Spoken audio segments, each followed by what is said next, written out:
अस्सलाम वालेकुम friends, welcome to my YouTube channel Zia medicos. और आज हम जिस मेडिसिन का रिव्यू करने जा रहे हैं उसका नाम है बेफ्लॉम। बेफ्लॉम 75 मिलीग्राम की पोटेंसी में अवेलेबल है और ये बटाला फार्मास्यूटिकल्स की एक प्रोडक्ट है। अगर इसके साल्ट की बात की जाए तो वो है डिक्लोफेनिक पोटाशियम।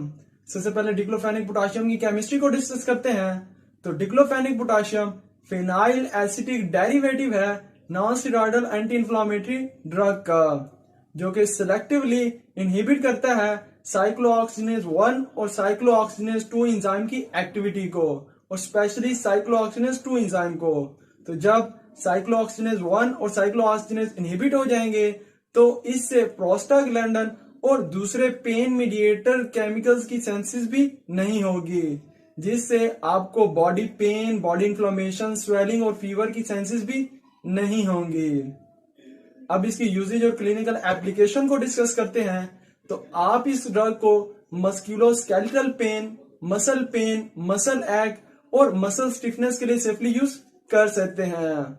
इसके साथ ही अगर आपको एंकोलाइजिंग स्पॉन्डिलाइटिस हो, जिसमें आपको वर्टिब्रल डिस्क और कॉलम में स्टिफनेस और रिजिडिटी हो जाती है, जो कि स्पाइनल पेन को काज करती है, और ये पेन आगे ट्रेवल करके आपकी सर्विकल पेन काज करता है, तो इसके ट्रीटमेंट के लिए इसे यूज किया जाता है। इसके साथ ही अगर आपको आर्थराइटिस पेन हो, हेमोटाइड आर्थराइटिस हो, ऑस्टियोआर्थराइटिस हो, जो कि जॉइंट पेन और जॉइंट स्टिफनेस को काज करता है, तो उसके ट्रीटमेंट के लिए इसे प्रिस्क्राइब किया जाता है। इसके साथ ही अगर आपको गाउट हो, जो कि आर्थराइटिस की एक फॉर्म है जिसमें आपका यूरिक एसिड का लेवल बढ़ जाता है, और ये यूरिक एसिड आपके जॉइंट्स में जाके अकुमुलेट हो जाता है और आपके जोड़ों और पट्टों में शदीद दर्द होता है, और ये यूजुअली आपके पाँव के अंगूठे से स्टार्ट होता है, तो इसके ट्रीटमेंट के लिए आप इसे यूज कर सकते हैं। इसके साथ ही अगर आपको टूथेक हो, हेडेक हो, माइग्रेन पेन हो या मेंस्ट्रुअल पेन, डिस्मेनोरिया हो, तो उसके ट्रीटमेंट के लिए भी इसे प्रिस्क्राइब किया जाता है। अब इसकी डोजेज और एडमिनिस्ट्रेशन की बात करते हैं।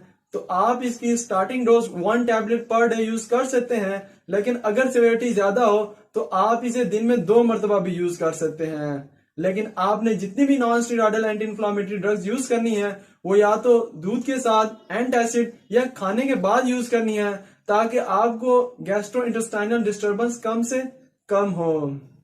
अब इसके साइड इफेक्ट्स की बात करते हैं। तो इसके कॉमन साइड इफेक्ट्स में एब्डोमिनल पेन होना, डिजीनेस होना और स्टमक अल्सरेशन का होना कॉमन है।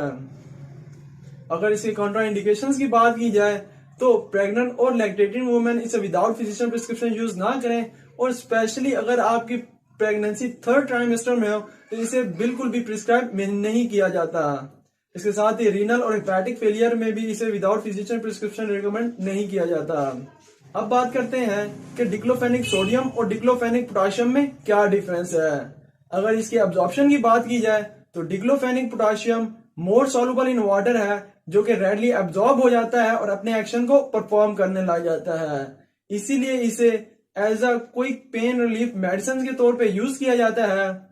और अगर इनके ऑनसेट एक्शन को डिस्कस करें तो डिक्लोफेनिक पोटाशियम का ऑनसेट एक्शन रैपिड होता है, और ये अपने प्लाज्मा पीक कंसंट्रेशन लेवल को 30 to 54 मिनट्स में अचीव कर लेती है, जबकि diclofenac sodium slow onset action है, जो कि अपने प्लाज्मा पीक कंसंट्रेशन को आफ्टर इंजेक्शन 2 to 4 आवर्स में जाके अचीव करता है। सिंपली कहा जाए तो डिक्लोफेनिक सोडियम देर से काम करती है मगर लॉन्ग टर्म तक करती है, एज कंपेयर डिक्लोफेनिक पोटाशियम जल्दी काम करती है मगर शॉर्ट ड्यूरेशन के लिए करती है। अगर आपको मेरी ये वीडियो अच्छी लगी हो तो मेरी इस एफर्ट को अप्रिशिएट जरूर कीजिएगा। अपना और मेरे इस यूट्यूब चैनल का जरूर ख्याल रखिएगा। अल्लाह हाफिज।